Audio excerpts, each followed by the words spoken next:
नमस्कार मैत्रिणींनो, मनःशांती या आपल्या यूट्यूब चॅनलमध्ये तुम्हा सर्वांचे स्वागत आहे. मला खात्री आहे तुम्ही आनंदात असाल, मजेत असाल. चला तर मग आजच्या व्हिडिओला सुरुवात करूया. मैत्रिणींनो, आज आपण आनंदी कसं राहायचं याविषयी थोडंफार बोलणार आहे. मैत्रिणींनो, आपण प्रत्येकीनं स्वतःला एक प्रश्न आवर्जून विचारायला पाहिजे. आपण जीवन जगत असताना आनंदी आहोत का? आनंदी राहणे म्हणजे फक्त हसत राहणे नाही, तर तो जीवनाकडे बघण्याचा एक दृष्टिकोन आहे. मैत्रिणींनो, आपल्याला आयुष्यात प्रत्येकाला काही ना काहीतरी अडचणी असतात. कोणाचे नाते खराब असते, कोणाला आर्थिक अडचण असते. अशा अनेक प्रकारच्या अडचणी प्रत्येकाला असतात. पण खरं सांगू, आपल्याला खरा फरक अडचणी नाही, तर आपण त्याकडे कसं पाहतो यामुळे पडतो. आनंदी राहणे हे बाहेरच्या गोष्टीवर अवलंबून नसते. चांगली नोकरी, पैसा, गाडी, घर या साऱ्या गोष्टीत तात्पुरता आनंद असतो. पण खरा आनंद आपल्या आतून येतो, जेव्हा आपण स्वतःला जसे आहोत तसे स्वीकारतो, आपल्या छोट्या छोट्या गोष्टीचा आनंद घेतो आणि इतरांशी तुलना करणं थांबवतो. तेव्हाच खऱ्या अर्थाने आनंदाला सुरुवात होते.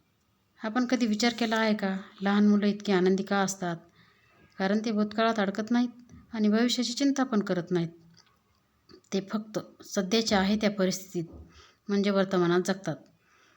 आणि मैत्रिणींनो, आपल्याला हेच तर शिकायची गरज आहे. आपल्याला आहे त्या परिस्थितीत आनंदी राहायला शिकायचं आहे. मैत्रिणींनो, मी तुम्हाला आनंदी राहण्याचे काही साधे नियम सांगते. पहिली गोष्ट म्हणजे आपण कृतज्ञ राहायला पाहिजे. आपल्याकडे जे आहे त्याबद्दल देवाचे आभार मानायला पाहिजे. दुसरी गोष्ट म्हणजे सकारात्मक विचार ठेवायला पाहिजेत.